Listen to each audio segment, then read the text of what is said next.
All right, welcome to the Bobber Gooch Ep.2 here, where we do a David versus Goliath, where one man takes on two.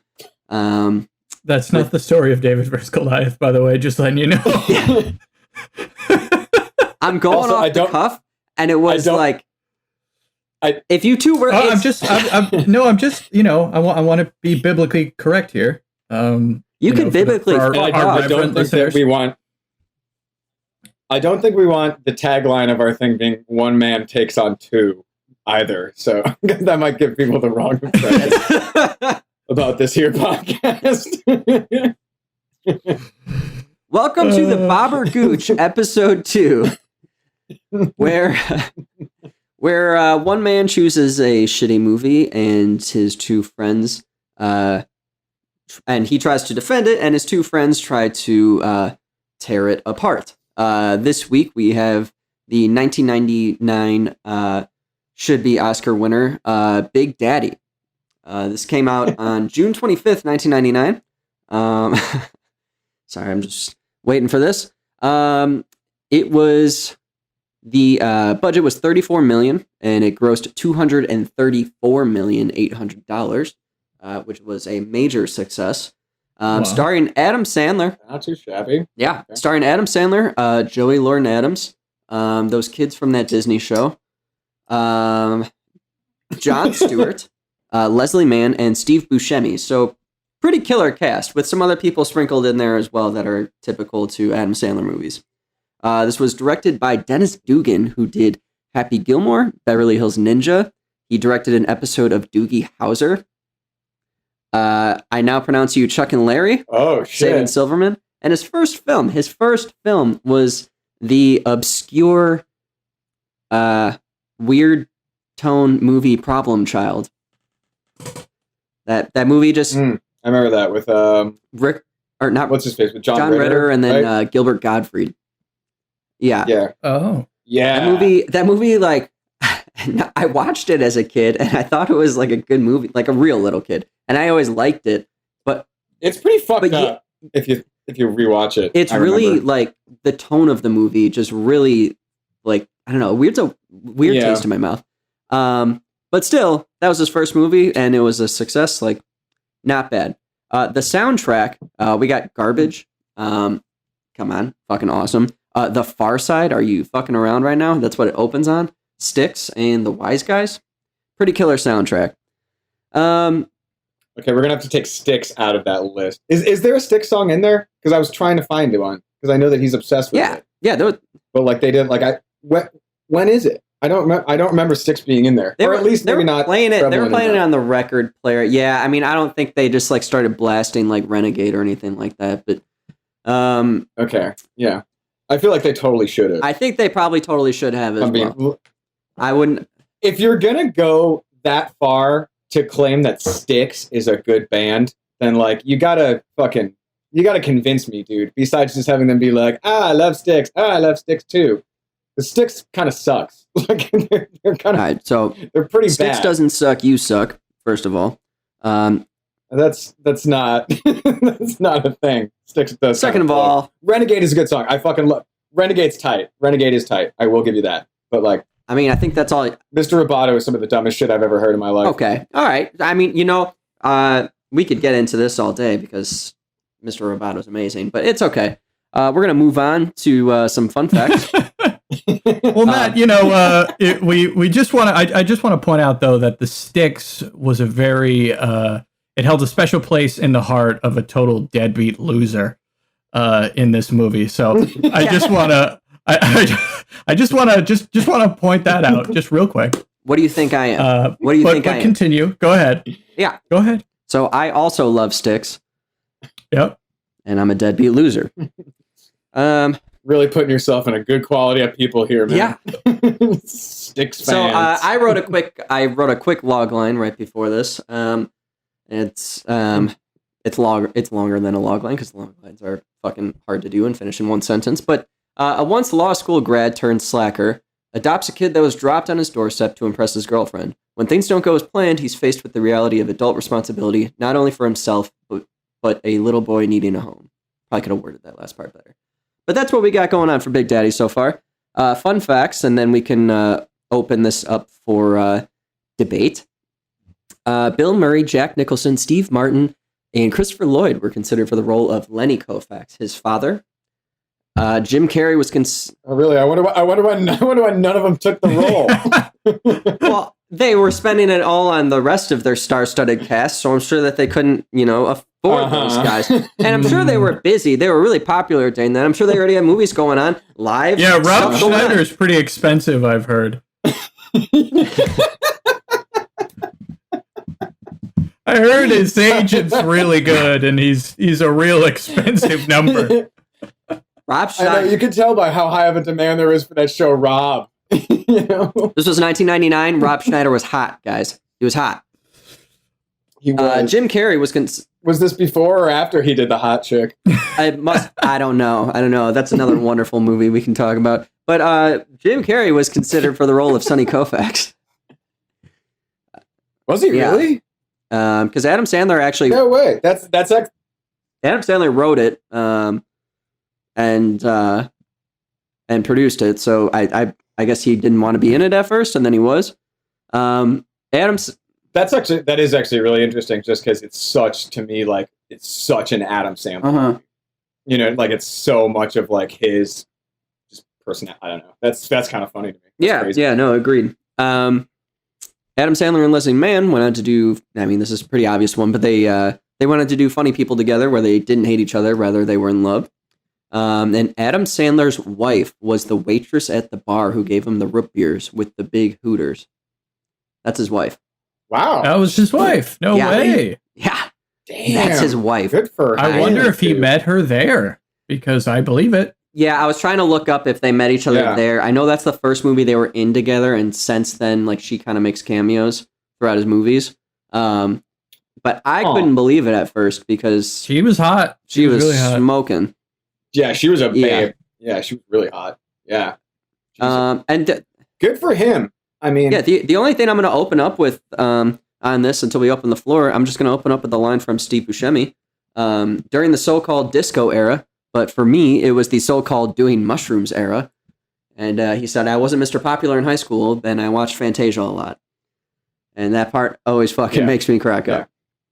So it just fucking gets me. Yeah, Steve Buscemi is like a beacon of light in this movie. I was going to say, he was amazing. He's probably my favorite character in this movie. I think he steals the whole movie, though. That's the problem I have with just that, is because it's just like, it's one of those cameos where it's just like, man, if you could have more of that and not the other 90 minutes of this movie, it would be great. Like, Buscemi always just kills it. He does. And in this movie, he did a really great job. Yeah, that whole bit was good. I think Sonny should be acquitted of all charges. If OJ can get away with murder, why can't Sonny have his kid? This guy knows what I'm talking about. Mm-hmm. Yeah, cue the oddly racist joke. Yeah, it was just like... Okay. Yeah, he knows what I'm talking about. Yeah. There were a couple, like, I was gonna write them down as criticisms, but like there's a lot about this that I felt like I had to keep in mind that it was 1999. Yeah, and, like, I did the same thing. Of a different thing.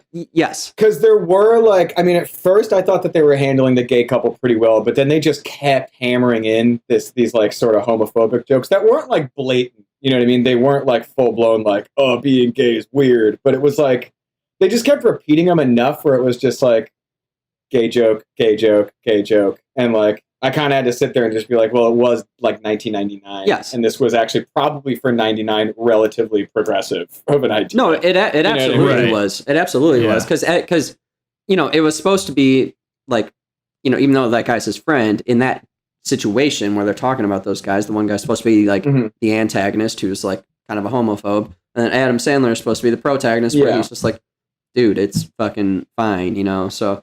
And yes, they did it, more than a few times. But in 1999, like you said, it was extremely progressive. And I'm not gonna lie, when they first kissed, it was just the way they acted was kind of funny, and the slap. I don't know about extremely progressive. Yeah, I think it was the most. He wasn't. He wasn't Nelson Mandela, dude.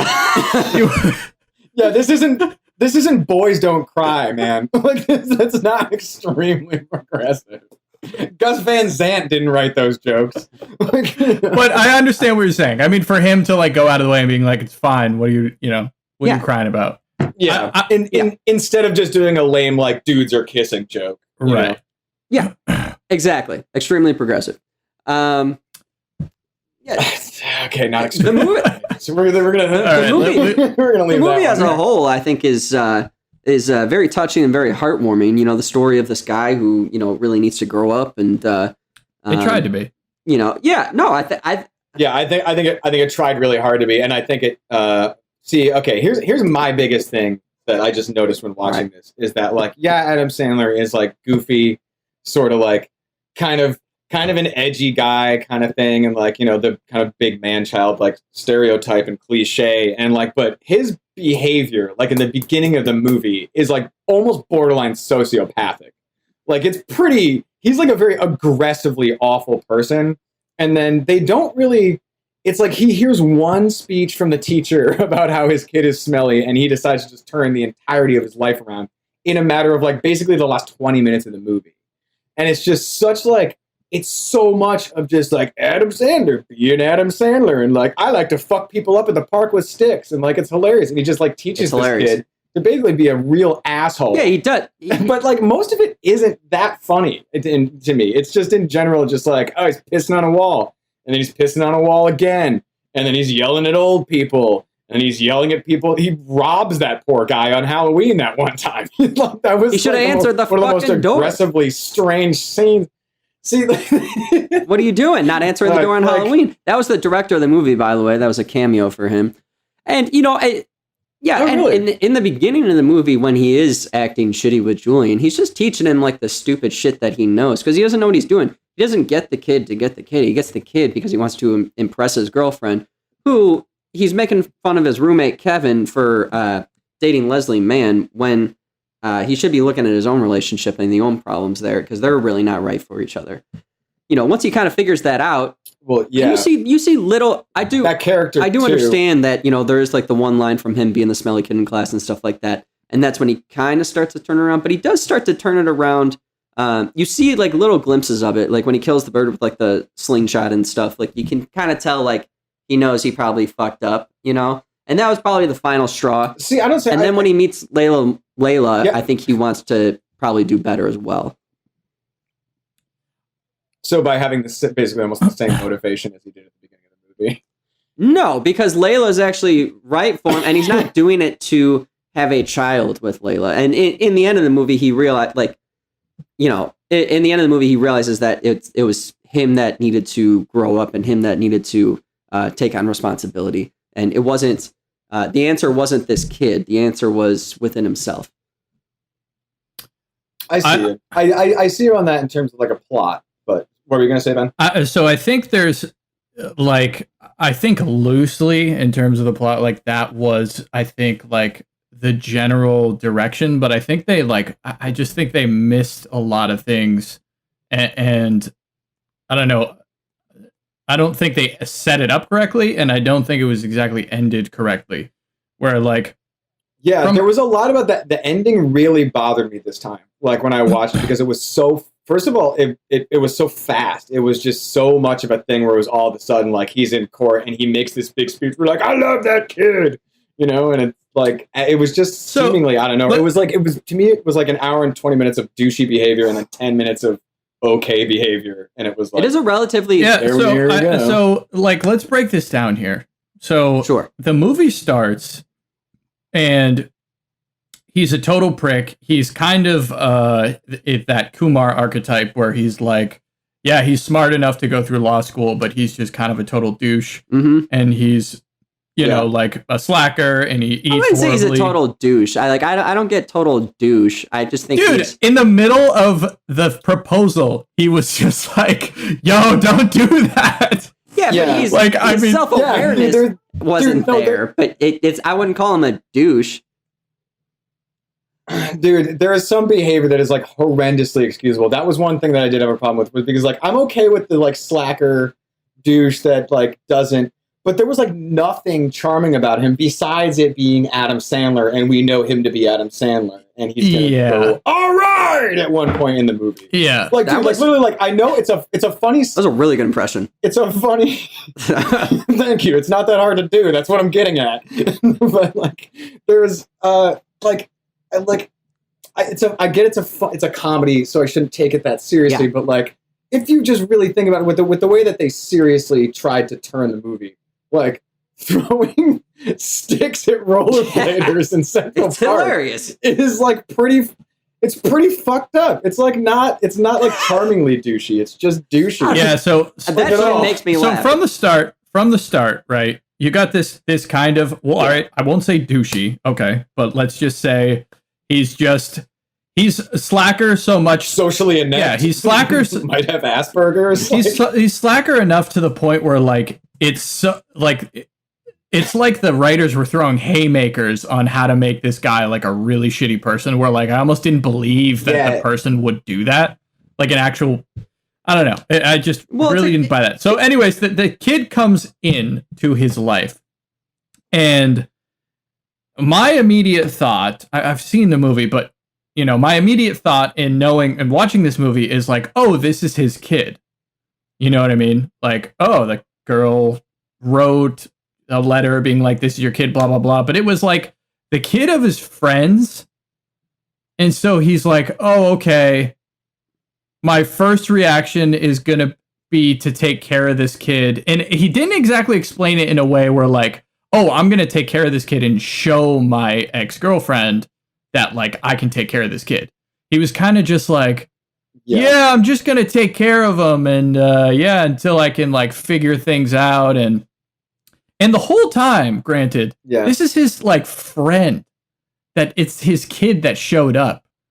And he's like, his friend's just like, oh, well, I'm at a meeting. I'm across the country. Yeah, like, Sandler's just like, also, okay, well, I'm going to take care of this kid. Here's the thing. What was the game plan at the end of the day, though, too? Like, his friend's going to come back. Yeah, his friend. I just think it was so loose. His friend So his friend was on the way to China for like a huge meeting, like with their partners and stuff like that. He didn't know the friend Kevin Garrity. He didn't know that because Julian originally said he was from Buffalo. So he's like, I've never been to Buffalo. I don't know what you're talking about. He doesn't know until this is a lie. Adam Sandler says he's going to take care of it, but social services is closed because of the holiday. And then he's like, oh shit, I said I would take care of this and now I can't. And he's like, okay, well, I guess another convenient. I guess he'll like, well, it just shit happens in life. And then you always know, like, so he takes care of him. And then you always know that person, that fucking guy, like in his 20s who thinks like, who just makes dumb, and I know he's like 32 in this movie or something like that. But you know that guy who just makes dumb life decisions because he's just like, oh yeah, you know what? I can actually do this. I can take care of a kid. And that's what he does. And he makes a stupid ass decision based on the fact that he wants his girlfriend. What are you trying to say, Matt? What? Not you guys. Like, that's not. I know. I'm just saying. I'm kidding. I'm just joking. I'm not going to name names, but we all know people like that. Yeah, but like what I'm saying is like is he was oddly like fuck you, Jane. He was oddly like right into it. There's so many things for the archetype of that type of person, like that kind of douche, to when the kid starts really fucking up, for the reality of him to just be like, I'm not fucking doing this. You know what I mean? Like, yeah. And there was no point at which, like, if they were really driving home of him being like, oh, if I just stick this out, I can present this to my ex-girlfriend and she'll take me back or whatever the fuck. Like, that to me sounds like a more believable reason to be just like taking care of this kid instead of just like turning him into like, I know that it was initially closed on that day, that first day he got the kid. But like, I don't know. But then he like brings him back at one point too, and I know they do that kind of like cute little thing where it's like, look, I learned to tie my shoes, and he's like, you know what, never mind, and like it gets out of there. Because he doesn't want to go to a group home, you know, because he has a heart and he's not a douche. Well, yeah, absolutely, and he's a nice guy. But there's still this like, but he's still bringing him back once it doesn't. If I remember correctly, that happens after the girlfriend scene. Yeah. He brings him back after the girlfriend scene because he realizes, because he's a fucking idiot. I understand that there is like a character arc here of he sort of does slowly learn to not be as douchey, or I mean, it's still pretty douchey, but just like a piece of shit. I mean, because even at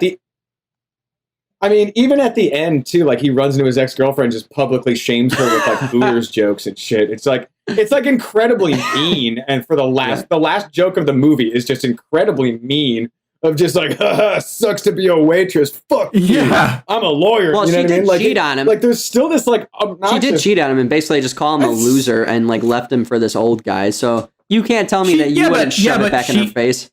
Yeah, but she was the voice of reason. Maturing by public. One at a time.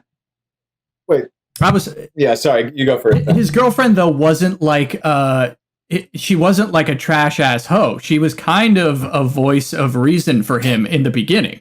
You know what I mean? She's going like, look, you need to get a life. You need to do this. Like it's the character's presented as a very like grounded person. So it's not like I would disagree with grounded. I would actually say she wants more out of life, which is good, which is what he needed, which I would agree that she does have that quality. But she was also very shallow and like very willing just to jump to some older man that was successful and had like a 5-year plan and some money or something like that. It was for sure. Anyway, sorry, you can go on. I mean, sort of. I mean, I don't know. I don't think she was in the movie long enough to really establish that. Yeah. And then secondly, like the guy's maturity arc ends with him just being a total dick to his ex-girlfriend. You know what I mean? Like he has everything together. Except for at the end, just like, I've actually learned to be a mature adult. You know, you shouldn't say balls anymore. You should say testicles. Oh, hey, here's my skank old girlfriend, everybody. Fuck yeah. Like, while literally everyone's the way they shot it too was so weird because everyone's just standing there, and even what's her name? The girl with the funny voice from Chasing Amy. That he ends up. Oh, Layla Maloney. I don't know her actual. The character. Yeah, her character name is something. Adams. I got it. It's like a 3-part name. Joey Lauren Adams. Joey Lauren. I always get confused with Joey Lawrence. That would be a twist if it was Joey Lawrence. Yeah, but they had everyone like literally just like standing there, and there was like you could see Joey Lauren Adams like had like a baby and like a mom cut, and it's just like, yeah, she is a dumb scam. Oh, like it was just like, what the fuck is this ending scene? It's so weird. Yeah, no. And dude, he just a very important part of the movie too, I think, like his psychological problem clearly is he was a total douche because apparently they were trying to establish that his dad was like a real dick. Like he was really hard on him. That's why he has like all of his issues. Right. But yeah. Like that, I mean, we can talk about this probably for a half hour, but that court scene, dude, like was a total mess. Dude. That scene is so bad. I can't even. I mean, we could go through it. Like I hated it so hard. I have to die on this hill. Yeah. I have to die on this hill and defend this court scene to my death. Right? It's very 90s. It's so awful. He's one of the best known fucking lawyers in Florida, they claim. And the first question he comes up with is he asks him just all bullshit questions to like publicly shame him, kind of. And then none of them are actual like courtroom questions. The speech that he gives is so out of the blue, dude. It's not to mention, dude, by the rules, he can't even stand there and do what he's doing. He just fucking walked in and started yapping in front of his face. It's a 90s comedy. No, don't chalk it up to that. It's a 90s comedy, all right? Yeah. 1999. Yeah, dude. So you might as well have the Kool-Aid Man. Wild West, dude. Yeah. Wild West was a 90s comedy too. You shot me down for that. You might as well have. Fucking you shot me down for that exact reason. Well, Wild West sucks ass. Fun fact that James came up with last week that I'm just going to repeat. This came out in the same month as Wild West. Wild West, the budget was like 172 million or some bullshit like that. And it probably grossed like $2. Mm-hmm. This was fucking 30 million or something like that, and it grossed like $234 million. So, you know, you can talk all you want about the court scene, and you could say what you want, but it was a 90s comedy. At the end, I'm going to put a hole in your defense, Matt, because you can't defend and die on the hill by just throwing the gross number at us. Because we get it. Bad movies make money, but that is not going to save. Goddamn, they're right. Yeah, that's absolute bullshit. Titanic came out the same weekend as The Big Lebowski. I don't watch Titanic once a month. You know, maybe you should. Fuck that shit. Maybe. Do you want to do that? Yeah, is that something I should do? With I my would, life? but I Probably lost not. the second part of the VHS, so I can't watch it anymore. I hate. And that's right as Kate Winslet gets naked. Yeah, no, I don't watch Titanic. Well, yeah. So the court scene, the dad comes in and he's yapping about how shitty he is, blah blah blah. Yeah, cut your nails. Adam Sandler is just like, he's like, "I love you, Dad," and the dad's like, "What?" And he's like, "I love you," and then the dad's like, "Forget everything I just said. He should have the kid." Yeah. Like, if you didn't cry, what? You have no soul. Literally clapping shit. Dude. Yeah, it was like I was clapping. I was fucking clapping, and then that the judge it almost looked like an Adult Swim like live action show. It did. Yeah, Now, it looked like a Tim and Eric bit or something like that. Nothing made sense. Everybody talking at a turn. It just, and they all like call their dads. First of all, I don't know which movie came out first. I think this one did, but like he ripped himself off because Mr. Deeds has almost the exact same fucking setup of an ending. Too. The other thing, I'll keep it with the courtroom scene, but he almost ended up ripping himself off where everyone just decides they're like, oh, I'm going to call my dad, or oh, I remember what it was like when I was a kid. Yeah, and then everything is fucking solved. And Jon Stewart just happens to come to the defense like right when the denouement needs to happen and be like, it's actually that's what I was gonna say. That's what makes it fucking actually like perfect and the most perfect ending that I've probably ever seen in the 90s. Now, so oh my god. Now the court scene, it's a 90s comedy, right? So that Pulp Fiction shit, fuck that, dude. Fuck that Pulp Fiction ending. That shit was whack. In comparison, Schindler's List. You know what? You know what's the best part? The best part about the ending was the fact that him actually learning to be an adult, they just left to a 1.5 years later. The part where he actually shows that he learned his lesson, they just left out of the movie. Well, it would have been too long. Yeah, they I'm sure a lot of that out. wasn't funny. I'm sure being responsible isn't funny. And, during the courtroom scene, it's a 90s comedy. They decided to destroy the plot because it wasn't funny. Yeah, I don't know, probably. But, doing that. I mean, Matt. Neither is the movie, so I don't know what you're saying. The point I'm trying to bring is that the judge brings it back to life, and she says, "Listen, like this is fucking outrageous. What the fuck are you doing? This is crazy. You need to be under arrest." And he's going to be under arrest. So, like, it's not like anything got too outlandish, right? Obviously, the courtroom is because it's a comedy. But she brings it back, and he's about to get arrested when Kevin Garrity actually steps in because he realizes in the courtroom that it was Toronto that the kid was actually from, and he realizes the kid says his birthday, so he starts to put the puzzle pieces together, and that's when he finally understands that, oh shit, this isn't like a hoax, this is actually like a real thing, and that's when he confesses, and that's when he saves Sonny from being arrested. So. Yeah, but it's such like a random. It reminds me so much of.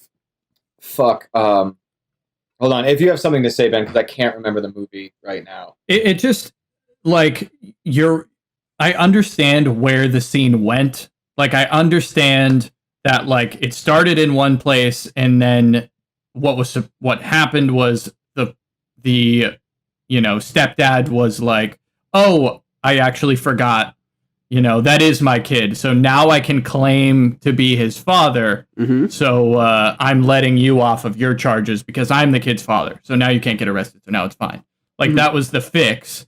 But I'm just talking about that chunk in between. Like, I don't think the judge. That judge would have thrown that course. The judge didn't swoop in just gracefully and brilliantly and just be like, wait a second. The whole scene that just happened is outrageous. Like, let's get back to brass tacks here. I think she just was having a boring day, and she just wanted to see what was going to unfold. I think that probably realistically happens in real life. I'm sure courtrooms have been crazier. Yeah, and this is a movie. So now you're right. Yeah, maybe in the Ted Bundy court case, but that almost got like 1 billion times too, dude. Like, It's just there's so much in there that is so like, and again, I get it that it's a lighthearted comedy. I'm not supposed to take this courtroom seriously, but there's so much that is just bullshit that it's like unbelievable. And they even managed to throw even more McDonald's fucking product placement in the middle of the court scene. Oh, hilarious. Like, fucking knee slapper, dude. I was fucking dying. Fucking dude, dying. the amount of food, slapper. the amount of just disgusting food in that movie is outrageous. Dude, it's unbelievable. Dude, the product placement in this movie reaches iRobot levels. Yeah. It's like that ridiculous, the amount of Well, product I'm sorry, placement. not everybody has Fucking- Wild West budget where they can spend 170 million to make a piece of shit. I wrote it down how many times they Well, they fucking had put Yoo-Hoo. spliced Cheetos and Yeah. Yoo-Hoo, and there was something where it was all like in one scene. Though, Yeah, I know what like it is. in the It's fucking when scene when he's trying to watch the football game. Yeah, when he's trying to watch the hockey game and It the was- kid's on the table, there's like a table filled with Cheetos and Yoo-Hoo. Yeah. And yeah. And then he wakes up and then it's the kangaroo It's like song. Cheetos, Yoo-Hoo, Splice, Pepsi. Yeah, exactly. And there's all of that shit, and it's so dumb, and it's just bad. See, I think That the wasn't like reason glaring. people That a wasn't lot of like these shitty- Jurassic Park, like or Jurassic World levels of fucking like where the Mercedes comes in and it looks like a Mercedes. No, commercial. dude, I think it might have been a little worse than Oh, Jurassic. get the fuck I outta know here. Jurassic. I could see that. I know yeah. Jurassic I think World it was bad. just- I remember it being bad, but dude, like really think about it. Like there was a lot more. There was a lot more in this movie. Yeah, dude. Get out of here. And that one scene when they're in the grocery store, dude, it's like shining lights on SpaghettiOs, Pepsi, all the chips that were in the earlier scenes. It's like you can tell it was Frito-Lay, fucking Pepsi, and they what are you gonna actually do? have It's a fucking grocery store. Yeah, but Matt, they actually have dialogue about the products. That's the difference. There's a difference between like Yeah. a logo coming in Well- and in the background and stuff, but then when the characters converse and being like, "Oh, another Yoo-Hoo. Oh, another Pepsi. Let's go to McDonald's." Like It was that's Yoo-Hoo- way different. Yoo-Hoo and McDonald's were the two that they talked about. When they were in the grocery store, they were talking about stocks. They when talked were about SpaghettiOs. We just said that. yeah, they talked about yes, they talked about but he was SpaghettiOs. referring it back to the money that They he had talk in the about stock Hooters. market. They Huh? talk about Hooters. They talk about Hooters. They talk Yeah, about I McDonald's. They talk about Yeah, SpaghettiOs. Hooters is They another talk about big one. Yahoo. Yeah, that's another I big doubt one. They- Hooters was paying them for that. I think that was just a recurring joke that they wanted throughout the movie. Oh no, dude, no. I there's think no- there's Hooters no way was they did paying not for get that, paychecks but I from bet they Hooters. wrote that in before Fucking they A. asked. I bet they wrote that in before they asked, but I bet Hooters paid to For have sure. that in. Yeah, but I bet they got a big old Maybe. paycheck. And while we're on that topic, though, I do want to say, just the Hooters joke is the fucking most mutilated dead horse I have seen in film in a long fucking time. Is there any other joke that they could make about Leslie Mann? She's a gigantic bitch. The only thing that they say is just, "Oh, you worked at Hooters. Dur, you worked at Hooters. Herder. You got titties." Like that was all it was. And they just kept repeating it. It was like fucking, if I took a shot for every time they repeated a joke in this movie to fucking the dead silence that came out of my mouth, I would be fucking hammered. I wouldn't be able to do this right now. You know what they Because say? it was just You know what they say every- about good storytelling is things that keep coming back.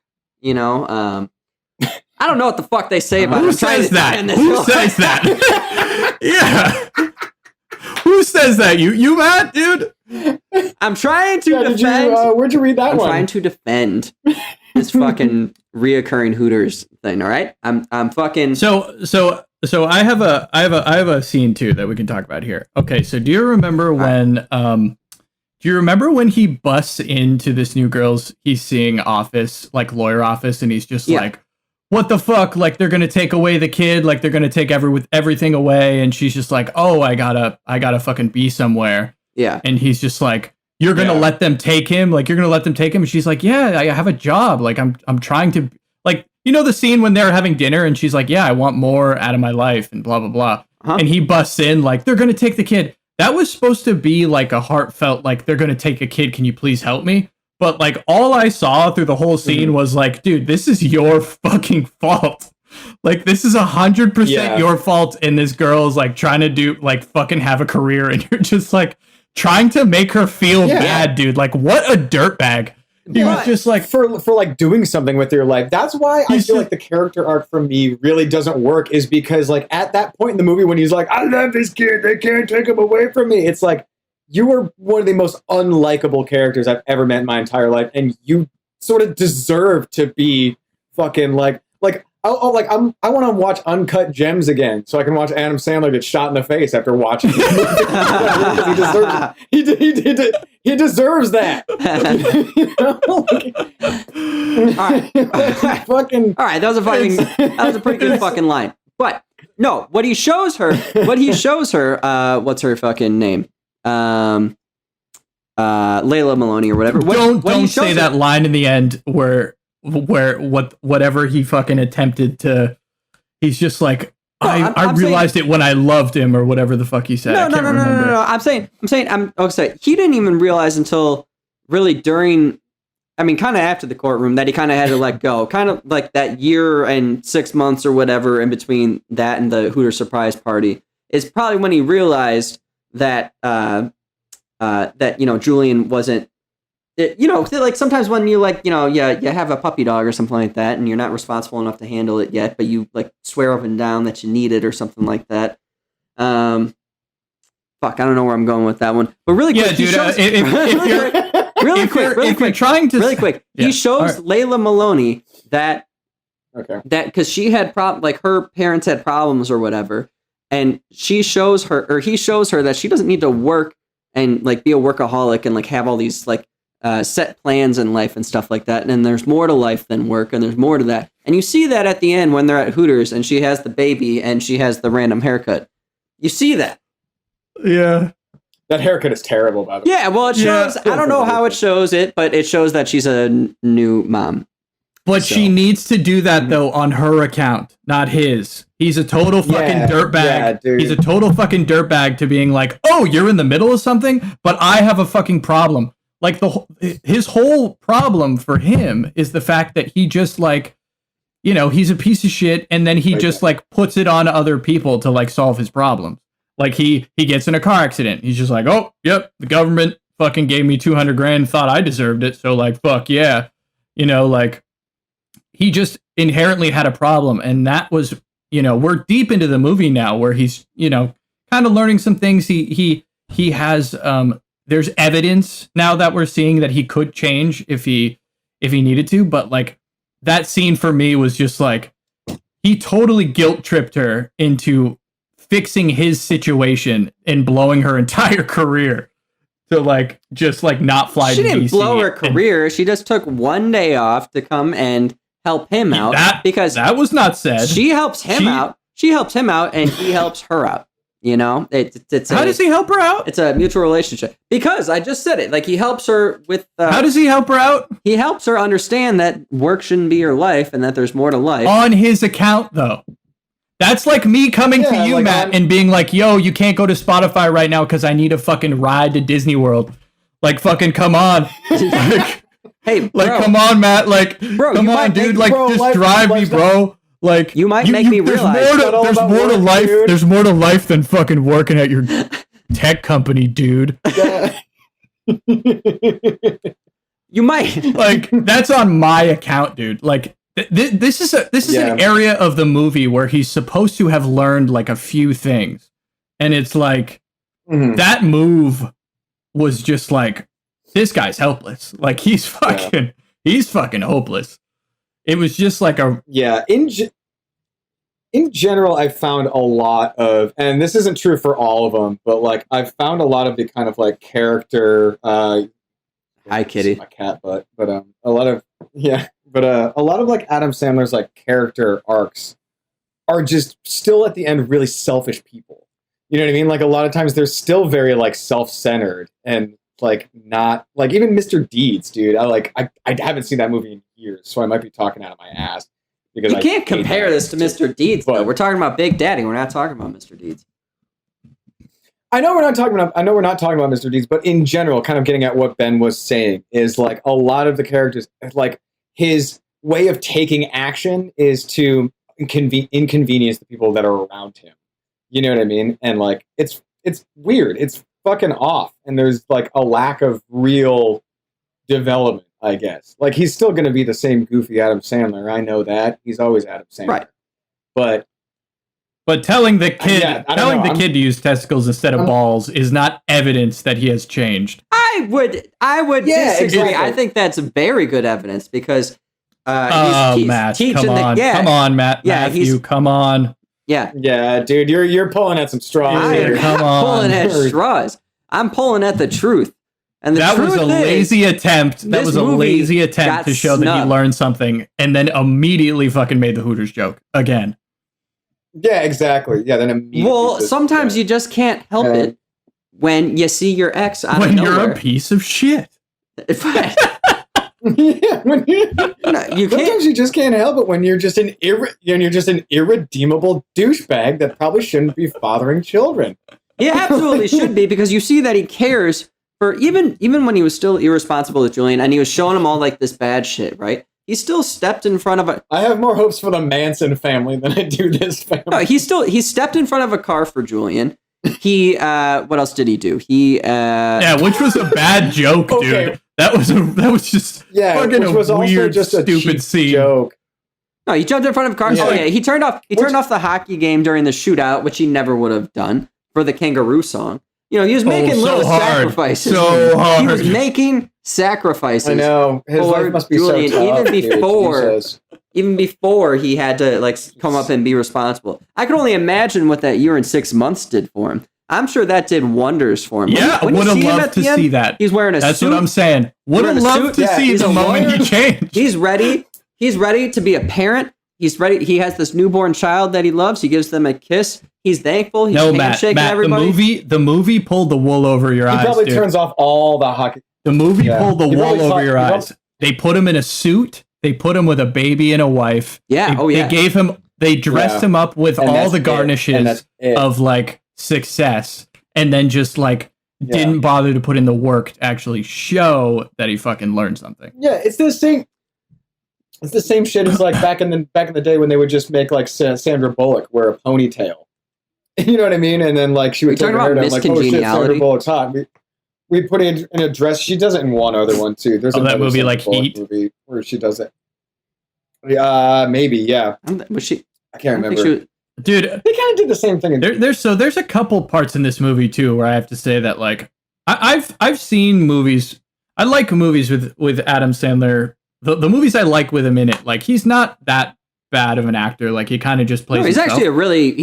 Well, yeah. A lot of times he does play himself, but some movies you actually see his versatility. I can connect with him. You know what I mean? I can connect with him. But this movie, dude, there was a couple lines where he was just like, it was bad.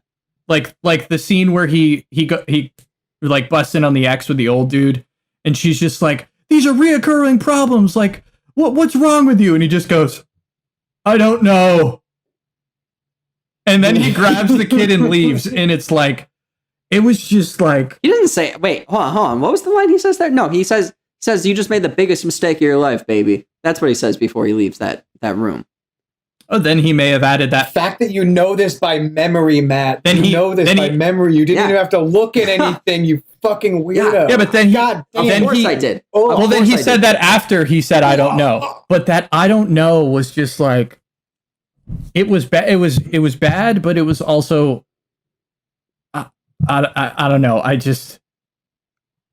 think a lot of it, too, like, is that scene especially also, like, when he goes on kind of the... And again, like, trying to look at this through 1999 eyes, because I know that this shit was funny in 1999. But and like, in 2009, and like in 2019, and in 2020, but yeah. I don't know if it has exactly that long of a half-life, but all right, I'll give you that, maybe. for you, sir. I just cracked a goddamn rib. Like, but go on. At the end of that scene when she's banging that old dude, and it just goes for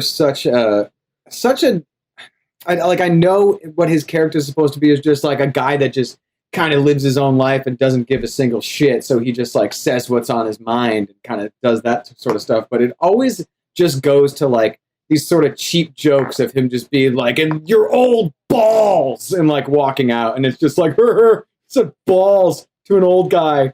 And it's like so much of his character is just him just being like like just saying like sort of random, not really like gross stuff, but kind of just like stuff that's sort of 1990s crude, and just like yelling it at people and then walking away. And it's flimsy to me. It's so flimsy, in my opinion. I think the old balls jokes work. And by the way, these glasses were because you guys were attacking me, and I wanted to put on sunglasses, but I don't have sunglasses. But I was going to put it on for the movie's sake, because that's what Julian puts on when he's feeling scared or attacked. Are you trying to do what? Are you trying to do what the movie does? I actually appreciate Matt. I think that's a very nice touch. Thank you. Thank you. That's a tie to the movie. That is Thank you. I know they're tied to the movie. I know they're. I'll give you this, Matt. You know the movie. You definitely know the movie. You do. You might not have the right opinions about the movie, but you know the movie. Yeah. I absolutely have the right opinions about the movie. I have a fuck ton of Cheetos and Fritos in my fucking pantry right now. Should I come and just pour them all over a table to get more in the vibe? Should I do that? Maybe? No, you wouldn't do it to get the vibe. You would do it to fucking get this podcast funding for once, James. Because that's what a smart businessman does. That's what Adam Sandler, one of the smartest businessmen in Hollywood, does. Yeah, we're gonna eat our words like fucking 100 episodes in, just being like, Yahoo!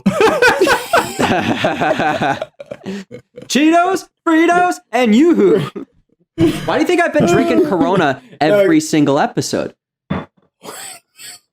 Hopefully, if this goes well, it'll be Cheetos, Fritos, and Wix. That's what it'll be. Yes, yeah. Yeah. Yeah, so, let me think. There was a couple let me other see. things. On the rundown here, I did start the clock at 35 minutes. It was a total rough guess as to how long we had been going. We have 7 minutes and 30 seconds left here. For those listening, we tried to do an hour and cut it off. Otherwise, I could go on forever about how amazing that this impactful cinema. Sorry, go on. I could honestly go on about this movie too. I could definitely go on about how much I did not like. Did you guys like? And not just because like it's. Sorry, go on. What's that? Go on. No, well, what I was just gonna say was what I was texting Ben when I was trying to watch it this afternoon, and I will admit this really did ruin my Thursday afternoon having to fucking watch this movie.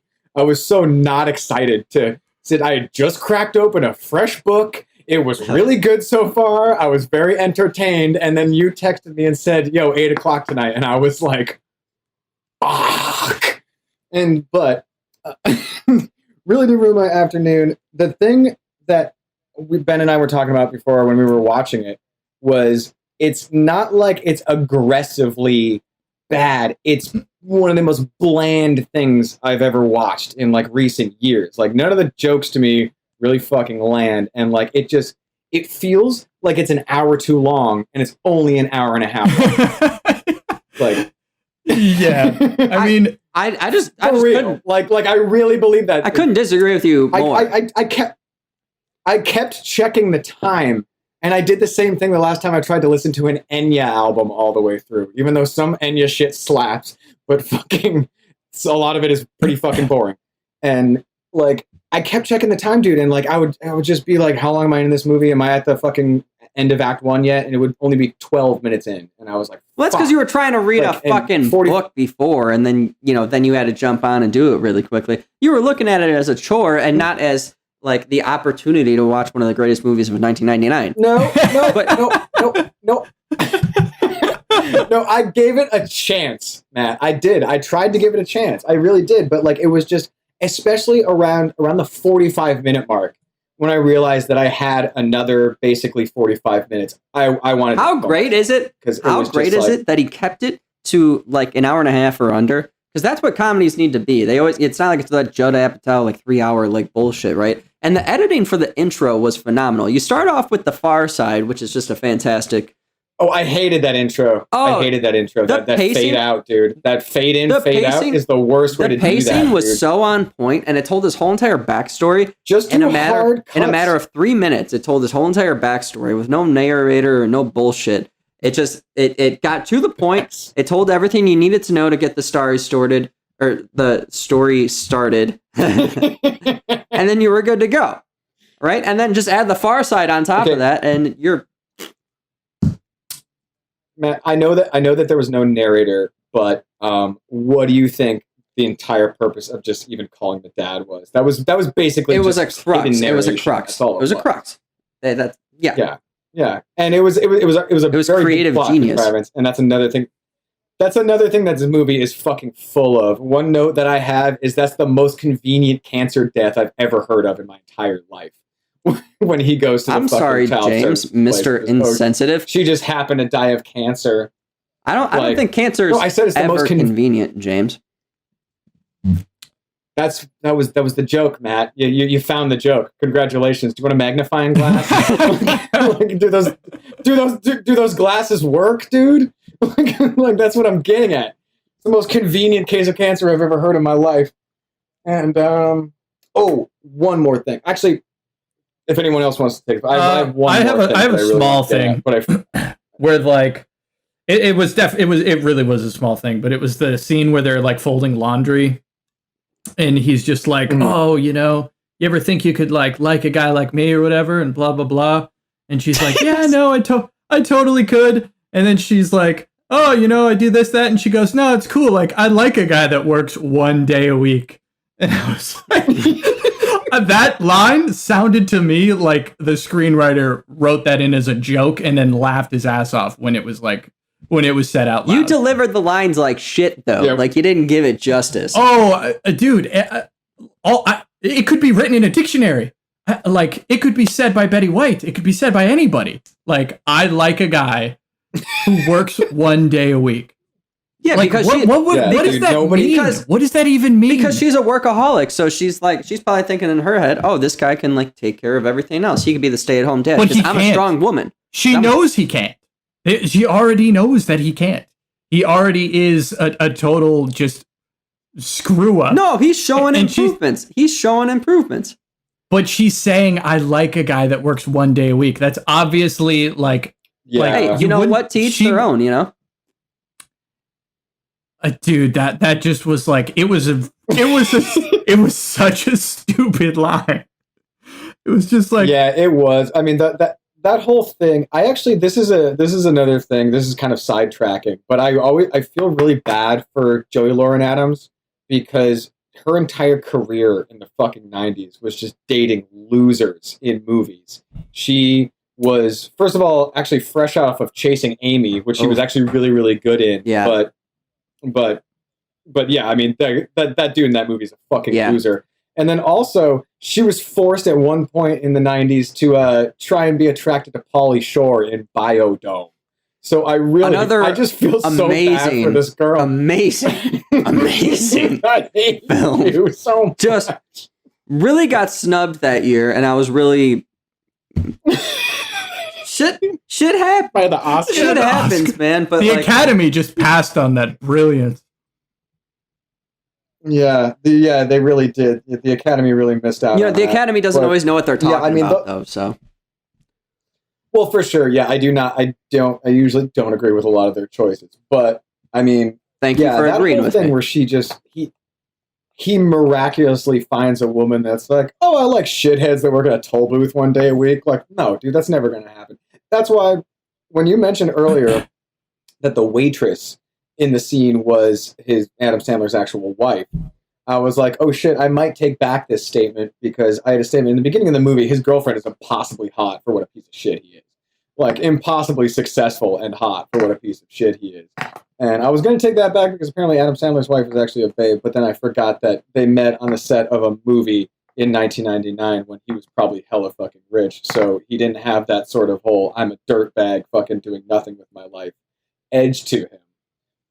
I think you could bag a girl like Vanessa. I don't know what you're talking about. And she ends up leaving him anyway, so that's, But I think you could totally... Well, so going off the, like, her whole character, though, like, I gotta say, I was very, like, blindsided that she was gonna be the love interest, because there was a scene where she's trying to calm her sister down in the bathroom.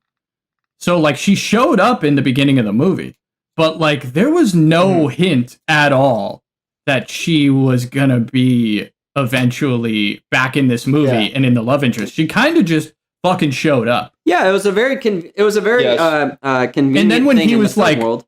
when he was like, "Oh, you want to go out sometime?" I was like, "Why is he asking her?" There wasn't any like evidence they had chemistry. They didn't even talk. No, he saw They her were in in the the same park. friend group. He saw her in the park. It was very attractive. Are you kidding me? If Adam Sandler had, or if Sonny, I was about to say, dude, this isn't Adam Sandler. if Sonny would have his kid come up to me in the park, you know, I might go out with the guy. You're not you're not responding to what I'm saying. I'm saying that you really are dying on this hill, dude. You really are. I gotta give you credit. Yeah. You just said you would go on a date with Adam Sandler. Fucking going for it. His kid came up. His kid came up to you. They need, like, if you're having this scene where it's just like, oh, eventually he's gonna like see her at the park and be like, oh yeah, what about her? I could probably fuck her. Like, there was just not even a scene where he like denied her in the beginning and then came around because he's a dirtbag. Like, she was in the movie, and then there, like, you might as well just have there had are a lot her of payoffs that don't get set up. Right, exactly. That like, one I think was more just. There are like a lot of like random. That one I felt was more just a, this. How are we going to make this connection that it's Corinne's sister, right? And it's like, oh, well, if she's at that party, but that party's fucking huge, and he ignores everybody, goes straight to the couch and turns on the hockey game. He's not paying attention to anybody. So she knows him, he doesn't know her, and then he does the little trick in the park, and then it's like, oh shit, you're like his sister. And it just adds another dynamic to this already very complex and dense movie. Now, time is up right now. And with that, I will say, my God. Time is that up was right now. just a whole bunch of words, Matt. And with that, dude, you really need to, I don't know. You really need to pick your adjectives a little bit better. Yeah, dude, you're Donald Trumping it right now. You're being like, that worst scene that you think of, dude. I actually think it's the best scene of the entire movie. It was huge. It was absolutely huge. The relationship between the two of them, monumental, like, huge, dude, size of the sun. Yesterday or last Thursday, when we were talking to James about Wild Wild West, there were times where he met in the middle. I mean, he was like, all right, well, admittedly, like, I see what you're saying. That's where he fucked up. Yeah. Okay, all right. Okay. Yeah. No. But I'm willing to admit that at least that I know that movie is pretty bad. I just happen to like it. I'm not going to sit there and claim that it's a brilliant piece of dense cinema. No, it's not. It's absolutely. Well, that's because 100%. I don't have to die on the hill anymore. So like I can admit I know that it's bad. I just happen to like it. Yeah, well but like, it's not. Well, this is my chance to die on the hill. I'm not gonna. Now let's go through our final statements of the night. Let's go, James. What do you got?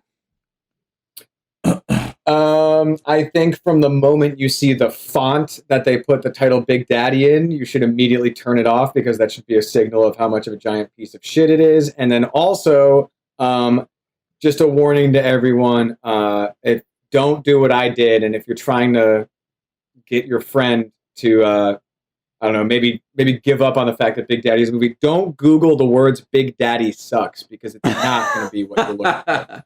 So that's my final statement. All right. Ben, what do you got?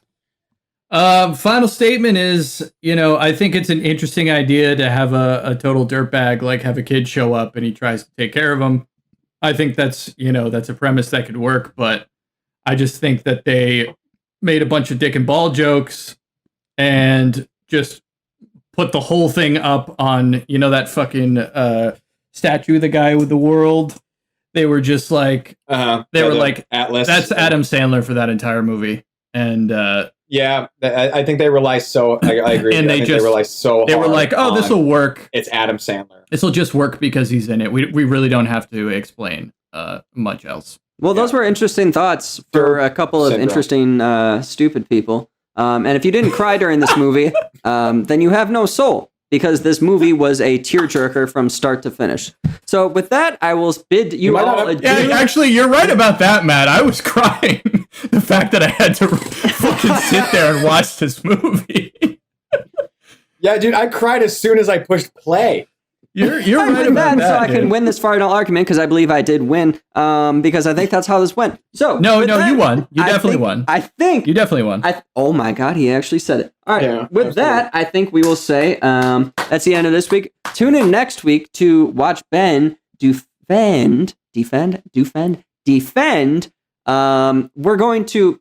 We made a suggestion. I don't want to make any promises because he might have a change of heart before then. But he's going to defend, and we'll see what he's got. Thanks for tuning in. What's the movie? It sounded like you were going to say what the Yeah, movie what was. is he defending? I was gonna say, What are you announcing? I was gonna say it, but then I didn't want to give it away in case you didn't want to. All right, fine. So we'll be tuning in next week. Yeah, actually, it's a good idea to. Yeah, you're probably right. So tune in next week. Oh, man. Tune in next week for the This is the person that thinks Big Daddy is good. for the This is the person that won the argument. yeah. So for the but the so for movie is 2003 Grind. film, the 2003 film Grind. Ben will be defending next week. Oof. Yeah. Mhm. And James and I will get to tear him a new asshole with a fucking 50-50 on his taint. Grind. Can you think of a grind pun there? No, I just 50-50 on the taint was all I had. That was a good one Okay, though. I That was see. a good one. That's actually pretty good. Yeah, that's actually nice. There I you like go. that. There you go. All right, boys. Well, I'll see you for the post show, but that's all for this week. See you folks later.